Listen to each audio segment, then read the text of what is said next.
మా ఆయన గిట్లా చేస్తుంటేనైతే నేనైతే మస్తు పరేషాన్ అయినా. అరే ఏంది గిదింట్లో గీ ఆప్షన్ నచ్చుడు ఏంది అనేది మస్తు చిత్రపోయినా. మా ఆయన చూపించిండు. అరే దీని పని గిట్లనే అవ్వ గట్ల గట్ల కాదని అనుకున్నాడు. ముందుగా నేను ఏదో కూరగాయలు కడుక్కున్నాడ పెట్టుకోనీకి అని అనుకున్నా. కాదంట గిట్లా మూత తీసిండు, దానికి మంచిగా కరెక్ట్గా ఫిక్స్ చేసిండు.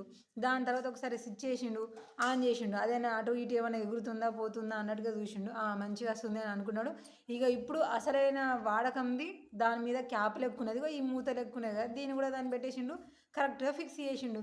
అరే గిది ఎట్లండి ఏంది ఏం చేస్తాను అంటే బత్తాయి రసం తీయడానికి గిదేనే ఈజీ అని అన్నాడు.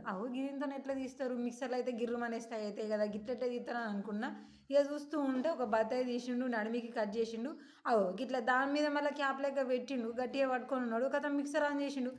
గింజలు పొట్టంతా పైనే ఉన్నది, కింద మంచిగా రసం వెళుతుంది. అంటే ఇప్పుడు మనం నిమ్మకాయ బత్తాయికాయ చేద్దాం విండినాం అనుకోవాలి, ఎంతో కొంత వేస్టేజ్ ఉంటుంది, రసం అంతా కొంచెం కొంచెం పోతాయి కదా.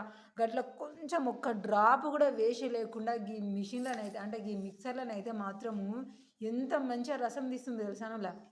ఇప్పుడు ఒకటే ఒక బత్తాయికాయ రసం తీసిండు కదా, అది ఎక్కువ పెద్ద పెద్దది కూడా కానే కాదు, చాలా చిన్న సైజుది తీసిండు. కానీ గిది మంచిగా ఒక బందోబస్తు టీ గ్లాస్ అయితే నిండింది. అంటే బయట టీ తాగేది కాదులా, మనం ఇంట్లో టీ తాగే గ్లాస్ అని అయితే నిండింది. చూడండి పైన మొత్తం పిపి అంతా కూడా ఉండేదంతా పైనే ఉండిపోయింది, కింద మాత్రం మంచి చిక్కటి టేస్ట్ అయిన జ్యూస్ అయితే వచ్చేసింది.